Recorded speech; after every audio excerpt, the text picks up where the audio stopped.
Je suis Maude et tu écoutes l'épisode 41 du podcast S'élever en même temps que son enfant. Dans cet épisode, je vais te parler de la frustration chez ton enfant et tenter de répondre à toutes les questions que tu peux te poser sur le sujet. Salut et bienvenue sur le podcast S'élever en même temps que son enfant.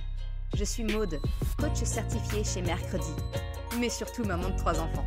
Sur ce podcast, je t'aide à conjuguer la bienveillance avec la réalité de ton quotidien de maman. Utiliser ton choix d'une parentalité bienveillante comme un accélérateur de ton propre développement personnel. T'aider à changer de regard sur les situations que tu vis avec ton enfant pour t'en servir, pour grandir et apprendre sur toi. Hey, salut, je suis contente de te retrouver pour ce nouvel épisode. Aujourd'hui, je voudrais te parler de la frustration chez ton enfant et tenter de répondre à toutes les questions que tu te poses peut-être sur le sujet. Parce que quand on entend parler de frustration chez l'enfant, eh bien, soyons honnêtes, on va entendre tout et son contraire. La frustration, c'est nécessaire pour la construction de l'enfant.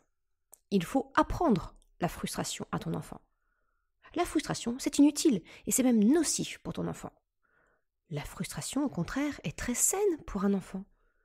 La frustration, elle est nécessaire pour préparer ton enfant à la réalité du monde. Ton enfant ne sait pas faire face à la frustration. Et tout ça, eh bien, c'est à cause de ton choix de la parentalité bienveillante. Peut-être que tu as entendu ce genre de phrase ou peut-être que ce sont même des pensées qui peuvent te traverser.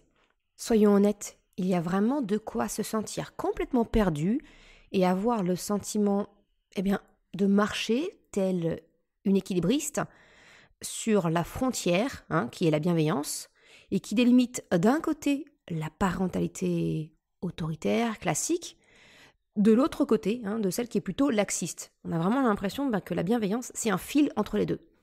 Eh bien, en fait, la réalité, c'est que la frontière, elle n'est pas si fine qu'elle n'y paraît. Tout ça, c'est lié à ton manque de repères, peut-être de modèles autour de toi, qui te fait douter sur tes choix, sur ce que tu décides de faire avec ton enfant. Alors aujourd'hui, on va parler très clairement de la frustration et je vais te partager mon point de vue sur le sujet. On va voir aujourd'hui, c'est quoi la frustration? Est-ce que c'est nécessaire pour que ton enfant sache s'intégrer à la société? Est-ce qu'il a vraiment besoin d'apprendre cette frustration? Et enfin, comment l'aider à y faire face? Parce que de toute façon, il la vivra à un moment donné ou à un autre. On fait le tour de toutes ces questions. C'est parti. On va commencer par la base. La frustration, c'est quoi? Eh bien, la frustration, c'est ce sentiment que tu éprouves lorsque tu n'as pas ce que tu désires, lorsque tu n'as pas satisfait ton souhait. Tu peux te sentir frustré, par exemple, d'avoir raté ta recette, parce que le gâteau ne ressemble pas du tout à ce qu'il était censé être et que tu avais espéré. Tu peux te sentir peut-être frustré de ne pas avoir eu le temps de te poser 5 minutes dans la journée pour prendre un moment rien que pour toi. Ton enfant peut aussi se sentir, lui, frustré parce que il voulait la voiture rouge, mais c'est sa sœur qui joue avec. Il y a plein d'exemples comme ça. Et si tu as fait attention aux mots que j'ai employés, tu comprends facilement qu'il est donc question d'une émotion. Se sentir frustré ou être frustré, même si je suis moins fan de la formulation avec être, comme je te l'ai partagé dans l'épisode 34, il y a vraiment le piège du verbe être, mais tout ça, c'est une émotion finalement où le plaisir, la joie de la satisfaction, est contrarié et n'arrive pas. Il y a cette espérance d'une sensation de plaisir qui est ensuite annulée. Donc la frustration, c'est finalement ce que l'on ressent lorsque le désir, le souhait, l'envie est contrecarré par des limites. Ça peut être les règles établies par les adultes, les règles de la société, de la temporalité, c'est pas le moment, etc. Toi et ton enfant, vous êtes là avec votre espérance, ça vous rend déjà la satisfaction de la réalisation et bim, on vous claque la porte au nez. Non, la journée est terminée et tu n'as pas eu le temps de souffler pour lire ton magazine qui te nargue là sur la table basse depuis 15 jours. Non, la voiture rouge n'est pas disponible parce que c'est ta sœur qui est en train de jouer avec et de ressentir le plaisir que tu espérais tant. Donc voilà, la frustration, ça survient quand ton propre désir se heurte à des contraintes. Dans ce contexte, où la frustration est directement donc liée aux règles, au cadre éducatif, eh bien certains parents peuvent être, on va dire, séduits par l'idée de ne pas dire non à leur enfant, afin de ne pas générer de la frustration supplémentaire. Je l'entends, mais je reste convaincue qu'il est bon pour les enfants et les parents de savoir dire non. C'est exactement ce dont je t'ai parlé dans l'épisode 11, pourquoi et comment dire non à ton enfant, mais également dans l'épisode 40, où je te parle du cadre bienveillant, c'est-à-dire comment dire non à ton enfant tout en disant oui. Les limites sont nécessaires à ton enfant pour son bien-être émotionnel, l'important étant la cohérence des règles et qu'elles s'appliquent à tout le monde, enfants et parents compris. C'est d'ailleurs un des points, on va dire, centraux de la formation s'élever en même temps que son enfant, pour vraiment créer le changement dans ta relation avec ton enfant et construire une vraie relation de coopération avec lui. Si tu es intéressé, tu peux rejoindre la liste d'attente de la formation. Tu trouveras le lien en description de cet épisode. Alors là où je vais m'éloigner un peu du bienfait des limites, c'est quand derrière l'intention, on va dire, d'apprendre la frustration à son enfant, eh bien il y a la recherche d'obéissance. Parce que souvent, c'est ce qui malheureusement va de pair si tu cherches à apprendre la frustration à ton enfant, c'est indirectement chercher à ce que ton enfant intègre les règles, accepte la déception associée ou sa colère de non-satisfaction sans trop d'opposition et qu'il s'y plie. Si tu me suis, tu connais ma position vis-à-vis de la recherche d'obéissance d'un enfant. Ce n'est pas mon but, ce n'est pas ce que je recherche. Comme je te l'ai expliqué, notamment dans l'épisode 0 du podcast, je considère vraiment que l'obéissance est liée à la domination. Et le modèle de relation que je recherche avec mes enfants est à l'opposé de ce modèle. Ce que je souhaite et t'encourage à travers ce podcast et la formation s'élever en même temps que son enfant, c'est vraiment la construction d'une relation de coopération. L'obéissance n'a pas sa place dans cette relation. Dès lors que c'est bien cette coopération que tu recherches, je pense que tu comprends pourquoi j'ai personnellement abandonné l'idée d'apprendre la frustration à mes enfants. Pour clôturer cette première partie, je voudrais également faire un point entre frustration et résilience. Si je refuse d'apprendre la frustration à mes enfants en provoquant volontairement des situations où ils le sont, pour autant, je ne cherche pas à supprimer toutes les occasions. Je m'explique. Premièrement, je considère que le quotidien est riche de situations frustrantes. Donc, je n'ai pas besoin de faire en sorte de les confronter à la frustration. Ça arrive tout naturellement.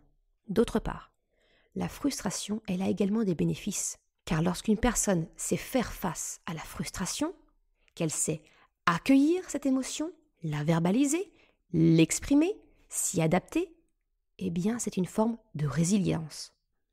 Et on le sait, la résilience, c'est une grande qualité dans la vie. Il y a une étude assez connue où le comportement d'enfants de 4 ans a été analysé. Elle est connue sous le nom de l'expérience des chamallows. Peut-être que tu en as entendu parler ou pas, je te la résume en quelques mots. En fait, on propose à des enfants de 4 ans un chamallow, en leur expliquant que s'ils patientent le temps que l'adulte revienne, pendant 15 minutes, ils en auraient un second. Certains enfants étaient en mesure de patienter, d'autres pas.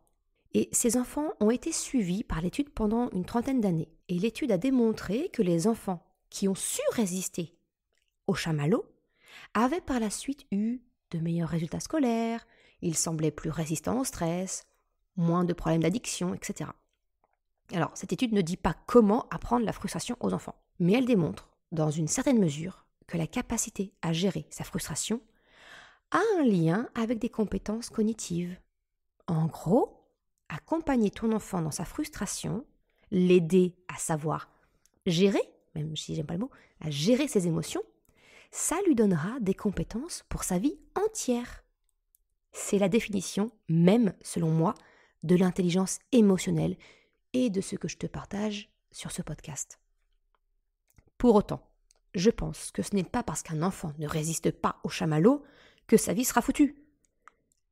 L'essentiel, selon moi, c'est d'apprendre à un moment ou à un autre, à ton enfant, de savoir accompagner ses émotions. Là, on parle de la frustration, mais c'est vraiment l'accompagnement des émotions d'une façon large pour moi. Alors, ton enfant doit-il apprendre la frustration pour se préparer au monde réel ? C'est une phrase que j'entends souvent quand on parle de la frustration des enfants. Cette idée d'endurcir les enfants pour les préparer à la dureté du monde. Qu'en fait, le choc sera d'autant plus violent s'ils grandissent dans un monde de bisounours. Très clairement, je pense qu'il y a 2 croyances à déconstruire derrière ce genre de pensée. La première, c'est que apprendre la frustration à ton enfant pour le préparer à la dureté du monde, c'est de penser que le monde est dur, donc, pour le protéger, il faut l'endurcir pour l'y préparer. Ok, là, j'ai pas réinventé l'eau chaude. Mais, et si tu regardais la situation dans l'autre sens ? Et si le monde est dur et cruel parce que les hommes qui le composent sont durs et cruels ? Est-ce que cela signifie que si les hommes de demain sont bons et aimants, le monde le sera également ? En fait, c'est exactement ce que veut dire la citation de Ellernholst. Je suis désolée pour la prononciation. Ellernholst dans sa citation. En tant que parents, ce n'est pas notre boulot d'endurcir nos enfants pour vivre dans ce monde cruel et insensible. C'est notre boulot d'élever des enfants qui rendront ce monde un peu moins cruel et insensible. Voilà pour la première croyance à dégommer. En fait, je te propose vraiment de changer de façon de prendre le problème, entre guillemets, changer de paradigme finalement. La deuxième croyance, c'est de penser que la frustration est nécessaire pour que ton enfant intègre le respect et l'autorité de l'adulte. Apprendre la frustration, c'est nécessaire pour lui montrer que ce n'est pas lui qui décide. Bon, alors clairement, tu commences à me connaître, tu sais que cette idée sent mauvais pour moi. C'est du pur rapport de force. Mais admettons, partons dessus. Peut-être qu'il y a une part de toi qui voit du sens dans cette pensée, et c'est ok, aucun jugement. Ce n'est pas parce que je ne pense pas comme cela que je jette la pierre à celui ou à celle qui le fait. Mais qu'est-ce qu'il y a derrière cette pensée, comme quoi il est nécessaire de frustrer l'enfant pour lui montrer qui décide ? Si tu étais en coaching individuel avec moi, eh bien je te demanderais de creuser le pourquoi de cette pensée. Pourquoi le besoin de prouver qui décide ? D'opposer des limites de force, donc de créer de la frustration dans le but de démontrer un pouvoir. Alors on n'est pas en coaching, tu ne peux pas me répondre, donc je vais faire une réponse qui me revient souvent. Un pouvoir a sans doute été exercé sur toi de la même façon. Donc, pour équilibrer les forces et ne pas te sentir mal, eh bien tu reportes ce pouvoir que tu as ressenti en l'utilisant à ton tour. On récolte ce que l'on sème. C'est exactement ma vision concernant les racines du harcèlement. Je t'en ai déjà parlé dans un épisode. Finalement, c'est donc une forme de vengeance. On fait vivre ce que l'on a nous-mêmes vécu dans une situation similaire. C'est ce dont je t'ai parlé dans l'épisode 39, en te parlant de ton enfant intérieur, de ce qui se passe en toi quand le comportement de ton enfant vient toucher quelque chose en toi. Et bien dans cet exemple, c'est ce que la réaction à la frustration de ton enfant vient réveiller en toi. Alors pour conclure cette deuxième partie et répondre à la question s'il est utile, nécessaire de préparer ton enfant à la frustration, je pense que je t'ai déjà donné mon sentiment entre les lignes. Il me semble inutile, et je dirais même presque sadique, de créer des situations volontaires pour préparer ton enfant à la frustration. Lui refuser des choses pour le principe de refuser, et par cette occasion-là de lui apprendre la frustration, pour moi c'est vraiment non seulement contre-productif, mais vraiment nocif. Si tu y regardes de plus près, le quotidien de ton enfant, il est rempli de sources de frustration. Franchement, pas besoin d'en rajouter plus. Par exemple, ton enfant veut aller jouer dehors. Bah non, c'est pas possible, c'est un vrai déluge. Il cherche peut-être à te dire quelque chose, mais tu ne parviens pas à déchiffrer ses propos. La dernière en date chez moi, c'était « Ah non, non !» Alors non, il voulait pas dire pantalon, Krapopoulos, mais il voulait dire pansement. Il voulait un pansement. Va déchiffrer ça, bon courage. Un autre exemple, ton enfant peut-être ne parvient pas à faire le dessin tel qu'il l'avait imaginé dans sa tête et il est déçu de lui-même, ça le frustre. Ou alors il veut jouer avec le cheval Playmobil, mais sa sœur est en train de jouer avec. Ou alors il veut rester avec toi au lieu d'aller se coucher. Par exemple, ton enfant veut lire la suite de son roman qui est en trilogie, mais vous n'avez pas le tome suivant. Ou alors il n'est pas encore sorti. Il veut retirer peut-être son pull tout seul, mais il n'arrive pas à passer la tête. Bien, tous ces exemples que je viens de partager, ils ne sont pas pris au hasard. Ce sont des exemples vécus que j'ai eus avec mes enfants entre 18 mois et mon grand va bientôt avoir 9 ans. Tu vois, quel que soit l'âge de ton enfant, son quotidien, il est truffé d'occasions de frustration. Alors, franchement, pourquoi en rajouter? Si ce n'est par inconscience de mettre de l'huile sur le feu. Est-ce qu'on n'a pas assez de situations en tant que parents où on doit fixer justement un cadre, rappeler les règles? Ne sommes-nous pas un peu masochistes de nous rajouter des situations de conflit potentiels? Personnellement, j'ai choisi mes batailles. Comme dirait ce petit jeune entrepreneur, la question, elle est vite répondue. Maintenant que cela est dit, c'est gentil Maude, mais concrètement, comment j'apprends à mon enfant à faire face à la frustration? Comment est-ce que je l'aide à développer cette fameuse résilience? Eh bien, j'ai envie de te dire, tout simplement, en prenant la frustration pour ce qu'elle est. Une émotion. Apprendre la frustration, ça revient à apprendre à accueillir ses émotions. Parce que comme toute émotion, eh bien, je vais t'inviter à chercher le message qui se cache derrière. Quel est le besoin de ton enfant? Quelle est la valeur peut-être qui lui est chère, qui se cache derrière? Exactement ce que je te propose finalement dans le guide que je te propose gratuitement sur mon site, La Boussole des émotions. Je te mets le lien en description si tu souhaites le télécharger. Finalement, c'est l'empathie qui va être au cœur de la solution. La clé, c'est vraiment ça. Faire preuve d'empathie avec ton enfant. C'est entendre le désir, le plaisir qu'il recherchait et dont l'absence a généré de la frustration chez lui. L'aider à gérer la frustration peut donc passer par le fait d'entendre son désir en prenant, par exemple, en photo l'objet qu'il convoite dans le magasin. C'est une des astuces que je t'ai partagées dans l'épisode bonus numéro 1. Cela peut aussi être de l'aider à exprimer son désir du jouet qu'utilise sa sœur et de l'encourager à chercher un compromis avec l'autre. Ça peut être également lui apprendre à être parfaitement imparfait, lui aussi, et que ses dessins, ils s'amélioreront avec la pratique. Aider ton enfant à faire face à la frustration, ça dépend finalement de la nature de ce qui a suscité la frustration. C'est chercher le message caché derrière. Je ne peux pas te donner des exemples concrets parce que c'est vraiment dépendant de l'émotion, du besoin derrière qui a suscité cette frustration.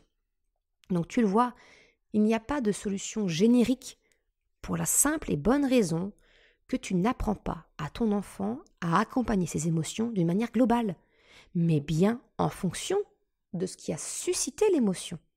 Ce qui compte, ce n'est pas tant l'émotion ressentie que la cause de l'émotion. Et c'est bien là le cœur du problème, et donc là où tu devrais concentrer ton attention. Regarder la racine pour adapter ta réponse. Tout le programme de l'intelligence émotionnelle que je t'encourage à développer chez toi et chez ton enfant. Je te remercie d'avoir écouté cet épisode jusqu'à la fin. Tu retrouveras une retranscription sur le site mercredi.com. Le lien est en description. Si tu as aimé cet épisode, s'il t'a été utile, je t'invite à le partager, à en parler autour de toi. Ou si le cœur t'en dit, de me laisser une note de 5 étoiles et un commentaire sur Apple Podcast ou Spotify. Cela me permet de faire connaître le podcast et ça m'encourage à progresser. Un grand merci à celles et ceux qui prennent le temps de le faire ou de m'envoyer un message privé parce que leur plateforme d'écoute ne leur permet pas. Je te souhaite une excellente journée, après-midi, soirée, quel que soit le moment où tu écoutes et je te dis à la semaine prochaine pour un nouvel épisode. Ciao!